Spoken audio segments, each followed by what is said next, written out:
Assalamualaikum warahmatullahi wabarakatuh. Waalaikumsalam warahmatullah. Jumpa lagi dengan dibacain berita. Insya Allah kita akan sampai kepada semua rangkaian merespon, membaca, mendengar, menyimak. Kita minta nih pada Bung Kameramen, bacain dong beritanya. Alhamdulillah, Bung Alfian bisa berjumpa lagi nih. Bung Alfian, ini ada berita dari Tempo.co, Bung Alfian. Ini beritanya 3 hari yang lalu.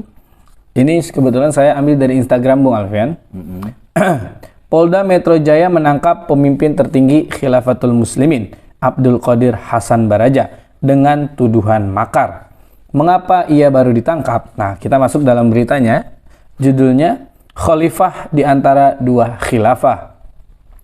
Pergerakan Khilafatul Muslimin kini terjegal. Polda Metro Jaya menangkap Abdul Qadir Hasan Baraja di Bandar Lampung pada Selasa 7 Juni 2022.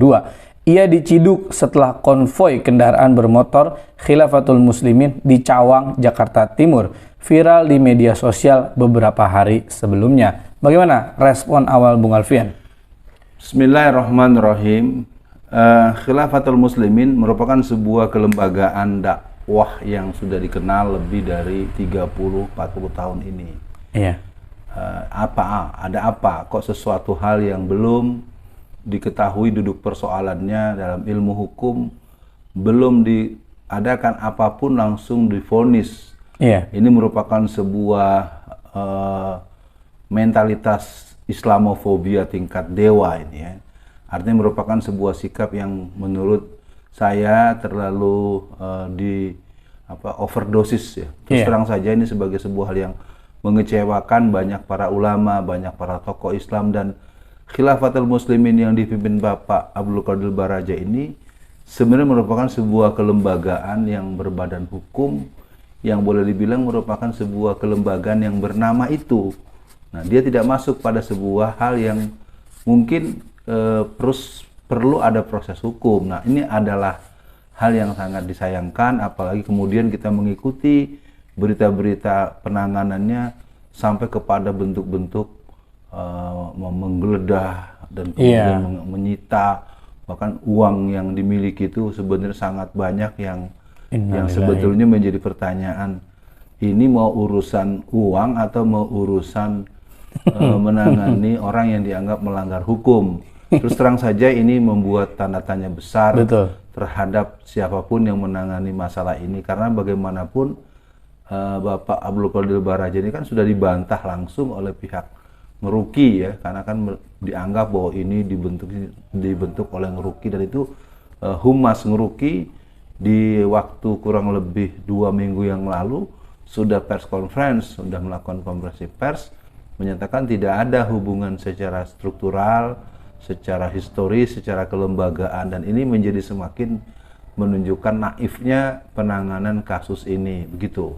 Iya, Bung Alfian, saya lanjutkan beritanya. Polisi juga menangkap 3 pemimpin Khilafatul Muslimin Brebes, Jawa Tengah, Pak Ghazali, Dasmat, dan Ada.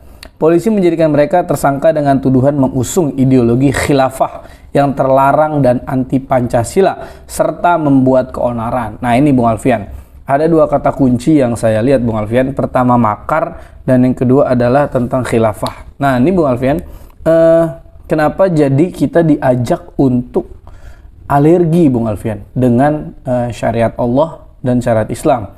Padahal khilafah itu kan artinya kita menjalankan suatu negara dengan atas hukum-hukum yang Allah udah syariatkan gitu Bung Alfian. Nah, ini gimana Bung Alfian? Kok akhirnya di Indonesia ini kita dipaksa untuk alergi dengan syariat Tuhan yang Maha Esa yang menciptakan kita, yang tertera dalam Pancasila sila pertama. Dan yang kedua, kenapa ketika negara ini disandingkan dengan ajaran atau hukum-hukum Islam, ujungnya kita akan disebut sebagai pelaku makar Bung Alfian?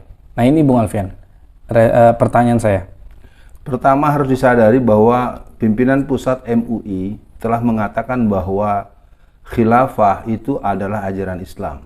Iya. Dia adalah sebuah terminologi yang sangat akrab dan menyatu dengan prinsip-prinsip Islam. Dan sudah dinyatakan siapa orang yang menolak khilafah, berarti dia menolak Islam. Iya. Nah, ini harusnya menjadi sikap yang harus semakin satria ya untuk siapapun untuk menyatakan bahwa kami akan memberantas Islam di Indonesia.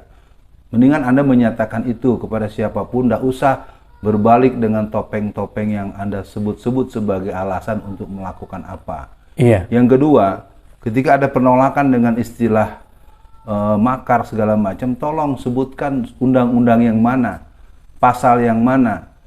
Ini kan merupakan sebuah ekspresi dari paranoid, ekspresi daripada sikap antipati yang sebetulnya tidak berdasarkan dasar konstitusi yang bisa dipertanggungjawabkan secara sistem penegakan hukum, law enforcement yang ada di negara kita.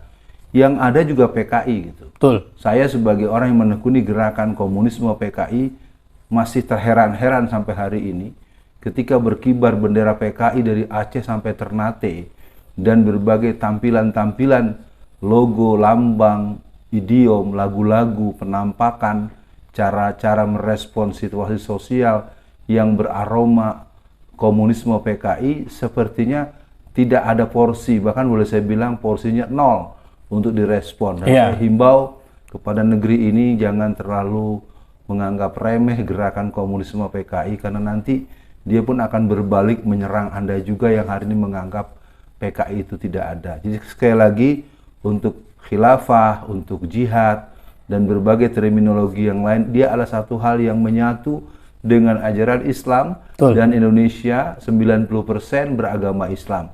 Jadi siapa yang menolak terminologi khilafah, yang menolak terminologi yang lazim dalam ajaran Islam, sebaiknya Anda umumkan dengan terbuka, kami menolak Islam dan kami akan menghabisi Islam. Itu akan lebih bagus. Jadi kami akan bisa dengan jelas merespon bahwa Anda memang punya pandangan yang ateis, yang anti-Islam, yang menunjukkan bahwa Anda berada pada posisi yang berseberangan dengan orang yang memiliki misi, yang memiliki semangat berdakwah amar ma'ruf nahi mungkar. Saya Alfian Tanjung menyatakan dengan segala kesadaran yang penuh, silahkan tuan-tuan umumkan dengan terbuka bahwa Anda adalah musuh Islam yang secara terbuka. Itu lebih bagus sehingga kita punya kejelasan posisi kuadran. Kita punya kejelasan posisi di mana Anda berada, di mana kami berada. Karena ini merupakan isyarat bahwa memang gerakan Islamofobia, gerakan-gerakan ateis, gerakan-gerakan spilis, gerakan-gerakan yang sebetulnya la ilmaniyah, mereka mencoba berlindung di bawah peristilahan yang sebetulnya sangat tidak pernah diperjelas secara definisi, secara teori, begitu. Baik Bung Alfian, saya sepakat sekali. Jadi bisa dilihat Bung Alfian, mereka ini sebenarnya pengen ngancurin Islam, tapi mereka masuknya pelan-pelan dari menyudutkan istilah khilafah. Nah, Bung Alfian, menarik nih Bung Alfian, tapi ini mungkin pertanyaan untuk sesi di akhir baca berita kali ini. Jadi saya menangkap dari statement Bung Alfian, artinya orang-orang yang semangat nih menolak terminologi khilafah, artinya dia sebetulnya memusuhi ajaran Islam ya Bung Alfian? Iya, betul. Nah, Bung Alfian, saya khawatir nih Bung Alfian, ke depannya akan banyak terminologi dalam Islam yang akan mereka buat menjadi seolah-olah itu buruk Bung Alfian. Nah, selain kan yang sering Bung Alfian sampaikan dalam ceramah, yang sudah mereka cemarkan istilah Islam yang baik itu seperti jihad Bung Alfian. Jihad dianggap jadi hal yang jahat. Kemudian poligami dianggap sebagai hal yang tukang kawin lah, penuh nafsu lah. Ini bagaimana Bung Alfian untuk mencegah ke depannya hal-hal yang terminologi Islam lah ya bagi kita, agar tidak lagi dijadikan hal yang buruk, dan juga bagi umat Islam agar tidak cepat termakan oleh framing rezim atau framing orang-orang yang emang pengen Islam ini rusak Bung Alfian. Bagaimana Bung Alfian? Saya akan katakan dengan kalimat Alhamdulillahirabbil alamin. Ketika secara internasional diumumkan per tanggal 15 Maret akan adanya perang terhadap Islamofobia, itu merupakan sebuah kesadaran kolektif terhadap apa yang tadi Bung Kameramen nyatakan. Al-Quran menyebutkan yuriduna liyutfi'u nurallahi biafwahihim wallahu mutimmu nurihi walau karihal kafirun. Artinya apa? Mereka ingin hendak memadamkan cahaya agama Allah, tetapi Allah akan tetap meninggikan dan memancarkan cahaya agamanya walaupun orang-orang kafir tidak menyukainya. Betul. Jadi siapapun Anda yang hari ini benci dengan mengkonotasikan jihad dengan jahat, poligami dengan peristilahan yang sangat tidak patut, khilafah dengan makar dan segala macam, akhirnya ini menuntut orang-orang untuk belajar dari sumber aslinya. Maka saya himbau kepada siapapun para pemirsa, pelajari Islam dari sumber aslinya. Allah berfirman dalam surat Al-Baqarah ayat 147, Al-haqqu mirabbika falatakunanna minal mumtarin. Kebenaran itu berasal dari Allah, maka janganlah engkau ragu-ragu. Jadi saya ucapkan terima kasih kepada siapapun orang yang telah dengan nyinyir, dengan sinis, dengan antipati, maka melalui tangan dan mulut Anda, maka kami akan semakin bersemangat untuk menegakkan syariat Islam di negeri ini. Karena secara konstitusi, penegakan, penerapan syariat Islam adalah berhukum mubah alias boleh. Dan kita tidak pernah mendengar pernyataan apapun tentang urusan penegakan syariat Islam. Kita dengar perbankan syariah, Betul. kita dengar berbagai pola-pola pengelolaan hubungan antar manusia secara sosial, secara hubungan-hubungan relationship, dan pola-pola kerja yang berdasarkan syariat Islam selama ini sangat diakomodir. Maka artinya secara logika, secara sederhana, Islam adalah satu ajaran yang memberikan tawaran solusi baik untuk Islam sendiri, baik umat Islam sendiri maupun orang-orang di luar Islam. Inilah acara kita di Bacain Berita untuk sesi kali ini. Kita akan berjumpa di Bacain Berita yang akan datang.